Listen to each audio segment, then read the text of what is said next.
ಧ್ರುವ ತಾಳ್ಮೆಯಿಂದ ಇರು, ಬೇಡ ಕಣೋ. ಆಗ್ತಿಲ್ಲ ಅಮ್ಮ, ಅವಳನ್ನ ನೋಡಿದ್ರೆ ಕೆಟ್ಟು ಕೋಪ ಬರುತ್ತೆ. ಅವಳು ನನ್ನ ನೋಡಿ ನಗ್ತಾ ಇದ್ರೆ ನನ್ನ ಮೈ ಮೇಲೆ ಬಿಸಿ ಎಣ್ಣೆ ಹಾಕ್ತಂಗಾಗುತ್ತೆ. ನೀವು ಪಟ್ಟಿರೋ ನೋವಿಗೆ, ಈ ಮನೆ ಕಷ್ಟಕ್ಕೆ, ಅಪ್ಪ ಕಾಣೆ ಆಗಿರೋದಕ್ಕೆ ಎಲ್ಲದಕ್ಕೂ ಅವಳೇ ಕಾರಣ. ಆದ್ರೆ ಕಣ್ ಮುಂದೆನೆ ಓಡಾಡ್ಕೊಂಡಿದ್ದಾಳೆ, ಆದ್ರೆ ನಂಗೆ ಏನು ಮಾಡೋಕ್ಕಾಗ್ತಿಲ್ಲ. ಅವಳ ಲೆಕ್ಕನ ಚುಕ್ತ ಮಾಡಿ ಎಲ್ಲರಿಗೂ ನ್ಯಾಯ ಸಿಗೋ ಥರ ಮಾಡ್ತೀನಿ. ಇಲ್ಲ ಧ್ರುವ, ಇದು ದೊಡ್ಡ ತಪ್ಪು. ಇಲ್ಲ ಅಮ್ಮ, ಇದೇ ಸರಿ. ಅಮ್ಮ, ನಾನು ಸುಮ್ಮನೆ ಟೈಮ್ ವೇಸ್ಟ್ ಮಾಡ್ತಾ ಇದ್ದೀನಿ ಅನ್ಸುತ್ತೆ. ಇವತ್ತು ಅವಳ ಕಥೆನ ಮುಗಿಸ್ತೀನಿ. ಧ್ರುವ, ಹುಚ್ಚಿನ ಥರ ಮಾತಾಡಬೇಡ. ಇದರಿಂದ ಏನಾದರೂ ಅನುಕೂಲ ಇದೆಯಾ? ಇಲ್ಲ ಕಣೋ, ನೀನು ದೊಡ್ಡ ಕೊಲೆಗಾರ ಆಗ್ತೀಯ ಅಷ್ಟೇ.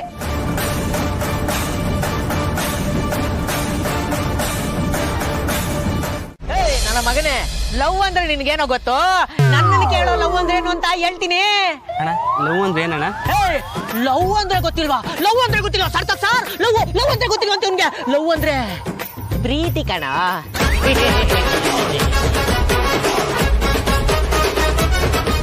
ಜೀವನವಿಡೀ ಎಲ್ಲರ ಹತ್ರ ಅಣ್ಣ ಅಂತ ಕರೆಸ್ಕೊಳ್ಳೋ ಭಾಗ್ಯನೇ ಅನ್ಸುತ್ತೆ ನನಗೆ ಸಿಕ್ಕಿರೋದು.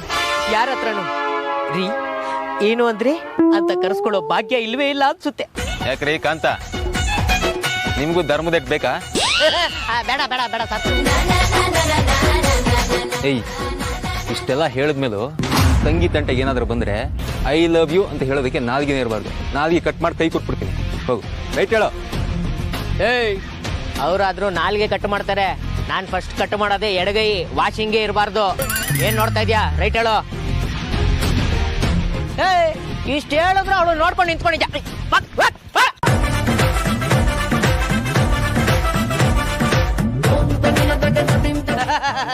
ನೋಡಿ ಹೆಂಗ್ ಓಡಾಯ್ತವನೆ. ಹೇಳಿಲ್ವಾ ಅಂಜು? ಎಲ್ಲ ಮುಂದೆ ನಿಂತು ನಾನೇ ಸಾರ್ಟ್ ಔಟ್ ಮಾಡ್ತೀನಿ ಅಂತ. ನೋಡು, ಧೂಳೆ ಬುರ್ಸ್ಬಿಟ್ಟೆ. 5 ನಿಮಿಷ ಮುಂಚೆ ಈ ಪ್ರಾಬ್ಲಮ್ ಇತ್ತಾ? ಈಗಿಲ್ಲ, ಅಷ್ಟೇ ಜೀವನ. ಥ್ಯಾಂಕ್ ಯು ಸೋ ಮಚ್ ಅಣ್ಣ. ಅವ್ರಿಗೆ ಮಾತ್ರ ಥ್ಯಾಂಕ್ಸಾ? ನಾನು ಎಗ್ರೆಲ್ಲ ಹೊಡ್ತೀನಿ. ನಂಗಿಲ್ವಾ ಥ್ಯಾಂಕ್ಸು. ನಿಮ್ಗೂ ಥ್ಯಾಂಕ್ಸ್ ಕಾಂತಣ್ಣ. ಒಂದ್ ಸ್ವಲ್ಪ ಹೊತ್ತು ಮುಂಚೆ ಅಂಕಲ್ ಆಗಿದ್ದೆ, ಇವಾಗ ಅಣ್ಣ ಆಗೋದ್ನಾ? ಅಯ್ಯೋ ಅಣ್ಣ, ನನಗೆ ಈಗ ನೆಮ್ಮದಿ ಅನ್ಸ್ತಿದೆ. ತುಂಬಾ ಥ್ಯಾಂಕ್ಸ್ ಅಣ್ಣ. ಈ ಅಣ್ಣನಿಗೆ ಥ್ಯಾಂಕ್ಸ್ ಎಲ್ಲ ಯಾಕಮ್ಮ? ಅಣ್ಣನಾಗಿ ಇದೊಂದು ಕರ್ತವ್ಯ. ಆಹಾ ಅಂಜು, ಬರೀ ಥ್ಯಾಂಕ್ಸ್ ಎಲ್ಲ ಹೇಳಿದ್ರೆ ಸಾಲಲ್ಲ ಅಮ್ಮ. ಯಾವ್ದಾದ್ರು ಕೆಫೆಲಿ ಒಂದೊಳ್ಳೆ ಕಾಫಿ ಕೊಡು. ಕಾಫಿ ತಾನೆ, ಬನ್ನಿ ಹೋಗೋಣ. ಹೇಗಿದ್ರು ನಿಮ್ಮ ಅಣ್ಣನೇ ಬಿಲ್ ಕೊಡೋದು. ಒಳ್ಳೆ ಕೆಫೆಗೆ ಹೋಗೋಣ. ಅಲ್ಲಾದ್ರೂ ಈ ರಣವೀರ್ ಸಿಂಗ್ಗೆ ರೀ ಬನ್ರಿ, ಕೂತ್ಕೊಳ್ರಿ, ಮಲ್ಕೊಡ್ರಿ, ಅಲ್ಲ ಮಗ ನೋಡ್ರಿ ಅಂತ ಹೇಳು. ದೀಪಿಕಾ ಪಡುಕೋಡೆ ಸಿಗ್ತಾಳ ನೋಡೋಣ. ಕಾಂತಣ್ಣ, ಕೆಫೆಲ್ ಸಿಗೋ ಹುಡುಗಿರು ಬನ್ರಿ ಕೂತ್ಕೊಳ್ರಿ ಅಂತ ಹೇಳಲ್ಲ. ಅದ್ರ ಬದಲು ಬಾರೋ ಹೋಗೋ ಗುಬಾಲ್ಡು ಅಂತಾರೆ. ಇದೆಲ್ಲ ಬೇಕಾ? ನಿಮ್ ಯೋಗ್ಯತೆಗೆ ಫುಟ್ಪಾತ್ ಅಲ್ಲಿರೋ ಮಾಮೂ ಟೀ ಅಂಗಡಿನೇ ಸಾಕು.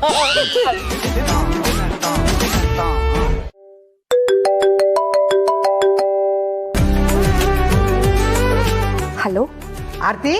ಹಾ ಹೇಳಮ್ಮ. ಏ, ಯಾಕೆ ಇಷ್ಟು ನಿಧಾನಕ್ಕೆ ಮಾತಾಡ್ತಿದ್ಯಾ? ಅಮ್ಮ, ಜೂನಿಯರ್ ಮಲ್ಗಿದ್ದಾನೆ, ಅದಕ್ಕೆ. ಸರಿ ಸರಿ, ಆಚೆ ಬಂದು ಮಾತಾಡು. ನಿನ್ನ ಹತ್ರ ಸ್ವಲ್ಪ ಮಾತಾಡೋದಿದೆ. ಹಾ ಸರಿ ಅಮ್ಮ.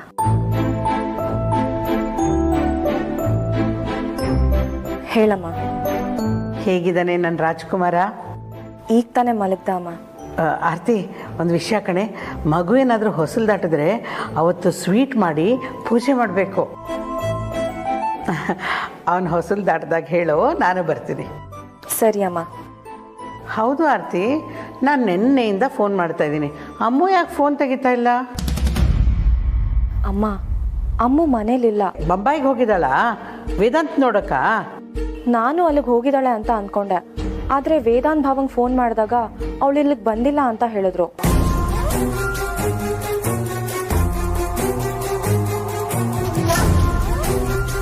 ಅಂದರೆ ನಮ್ಮಮ್ಮ ವೇದಾಂತ್ ಹತ್ರ ಹೋಗಿಲ್ವಾ? ಹಾಗಾದರೆ ಎಲ್ಲಿಗೆ ಹೋಗಿದ್ದಾಳೆ?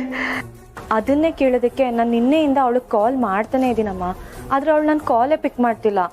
ಅಯ್ಯೋ ದೇವ್ರೆ, ಏನು ಹುಚ್ಚು ಬುದ್ಧಿನೇ ಹುಡುಗಿಗೆ. ಹೇಳಾದರೂ ಹೋಗ್ಬೇಕಲ್ವಾ? ಅಮ್ಮ, ನೀನು ಯಾಕೆ ಟೆನ್ಷನ್ ಮಾಡ್ಕೊತಿದ್ಯಾ? ರೌಡಿ ಬೇಬಿ ಅವಳು ಹೇಗಾದರೂ ಮ್ಯಾನೇಜ್ ಮಾಡಿಕೊಂಡು ಮನೆಗೆ ಬರ್ತಾಳೆ ಬಿಡು. ನಿಮಗೆ ಎಲ್ಲ ಹುಡುಗಾಟ ಕಂಡ್ರೆ ನಿಮ್ಮ ಮನೆ ಮೇಲೆ ಯಾವಾಗಲೂ ಅಪಾಯದ ಕತ್ತಿ ತೂಗ್ತಾನೆ ಇರುತ್ತೆ.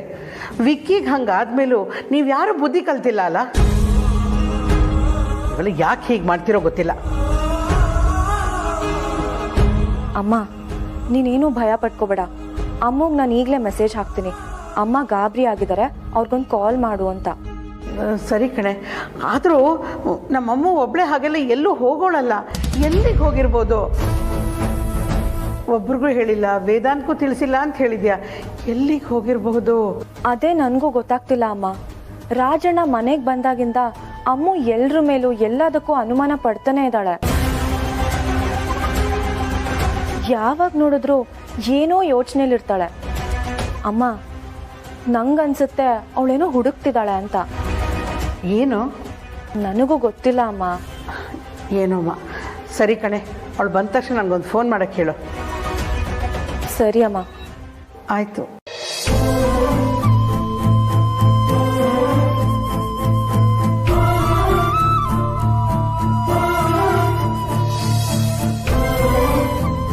ರವೆ ಖರ್ಚು 5,000 ರೂಪಾಯಿ. ಹೌದೌದು. ಪರಿ ಖರ್ಚಿಗೆ ಕೊಟ್ಟಿದ್ದು 500 ರೂಪಾಯಿ. ಏನ್ರಿ, ನನಗೆ ಕೊಟ್ಟಿದ್ದ ದುಡ್ಡನ್ನ ನೀವು ಲೆಕ್ಕ ಹಾಕ್ತಾ ಇದ್ದೀರಾ? ಪರಿ ದುಡ್ಡ ತಿಪ್ಪೆಗೆಸಿದ್ರು ಲೆಕ್ಕ ಹಾಕ್ಬಿಟ್ಟು ಎಸಿಬೇಕಂತೆ. ಅಯ್ಯೋ, ಇದು ಜೋಕ್ ಚೆನ್ನಾಗಿಲ್ಲ, ಕೆಟ್ಟದಾಗಿತ್ತು. ಪರಿ ಸೀರಿಯಸ್ ಆಗಿ ಹೇಳ್ತಾ ಇದ್ದೀನಿ.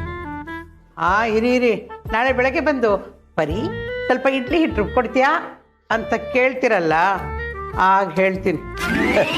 ಅಯ್ಯೋ, ತಮಾಷೆ ಮಾಡಿದೆ ಪರಿ. ಓಹೋ, ಏನಪ್ಪ ಅಮ್ಮನ ಜೊತೆ ತಮಾಷೆ ಮಾಡ್ತಾ ಇದೆಯಾ? ಅಮ್ಮ ನಿಂಗೆ ತರಕಾರಿ ಹೆಚ್ಚಿಕೊಡ್ಲಾ, ಪಾತ್ರೆ ಕ್ಲೀನ್ ಮಾಡ್ಕೊಡ್ಲಾ, ಕಿಚನ್ ಎಲ್ಲ ಕ್ಲೀನ್ ಮಾಡ್ಕೊಡ್ತೀನಿ. ಹೇಳು. ನಿಮ್ಮಪ್ಪ ಕೆಟ್ಟದಾಗ ಜೋಕ್ ಮಾಡ್ತಾರೆ, ಅಭ್ಯಾಸ ಆಗೋಗಿದೆ. ನೀನ್ ಯಾಕೆ ಜೋಕ್ ಮಾಡ್ತಾ ಇದೀಯಾ? ಅಮ್ಮ ನಾನು ಜೋಕ್ ಮಾಡ್ತಿಲ್ಲ. ಸರಿ, ಮೊದಲು ಪಾತ್ರೆ ತೊಳ್ಕೊ ಬರ್ತೀನಿ, ಆಮೇಲೆ ಮಾತಾಡ್ತೀನಿ.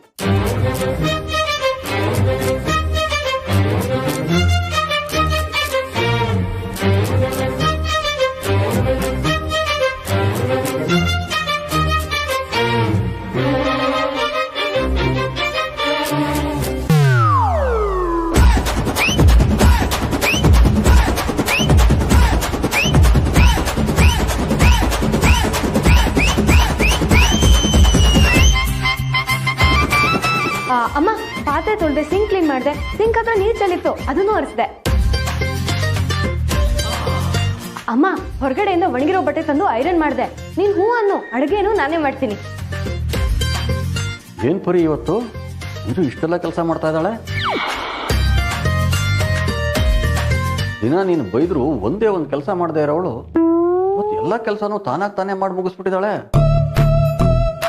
ರೀ, ನಾನು ಏನು ಹೇಳದೆ ಇದ್ರೂ ಇವಳೇ ಎಲ್ಲ ಕೆಲಸ ಮಾಡಿದಾಳೆ ಅಂದರೆ ಏನೋ ವಿಷಯ ಇದೆ ಅಂತ. ಚಿಕ್ಕ ವಯಸ್ಸಿಂದನೂ ಹೀಗೆ ಅಲ್ವಾ? ನನಗೇನಾದರೂ ಬೇಕು ಅಂದರೆ ಹೀಗೆ ಪೂಸಿ ಹೊಡಿಯೋದು. ಏನು ಬೇಕು ನಿಮ್ಗೀಗ? ಅಮ್ಮ ಅದು ಏನು ಬೇಕು ಅಂತ ಹೇಳು.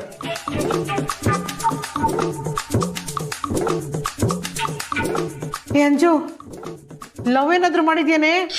ಇದ್ರೆ ಹೇಳ್ಬಿಡು. ಚಿಚಿ ಅಂಥದ್ದೇನಿಲ್ಲ ಅಮ್ಮ, ನಾನು ಓದ್ಬೇಕು ಅಂತ ಇರೋಳು. ಲವ್ ಎಲ್ಲ ನಾನು ಮಾಡಲ್ಲ. ಓದ್ತಾ ಇದೆಯಲ್ಲೇ ಆಗ್ಲೇ? ಅಮ್ಮ ಇನ್ನೊಂದು 6 ತಿಂಗಳಲ್ಲಿ ನಾನು ಓದೇ ಮುಗ್ದೋಗುತ್ತೆ. ಆಮೇಲೆ ಮಾಸ್ಟರ್ಸ್ ಮಾಡ್ತೀನಿ ಅಂತ ಹೇಳಿದ್ಯಲ್ಲಮ್ಮ, ಅದೇನೋ ಅದು ಅಪ್ಪ ಮ್ಯಾನೇಜ್ಮೆಂಟು. ಹಾಂ, ಓದು ಅದನ್ನೇ. ನಿಮ್ಮಪ್ಪ ಓದಿಸ್ತೀನಿ ಅಂತ ಹೇಳ್ತಿದ್ದಾರಲ್ಲ. ನಾನು ಮ್ಯಾನೇಜ್ಮೆಂಟ್ ಕೋರ್ಸ್ನ ಆಸ್ಟ್ರೇಲಿಯಾದಲ್ಲೇ ಮಾಡಬೇಕು ಅಂತ ಇದ್ದೀನಿ.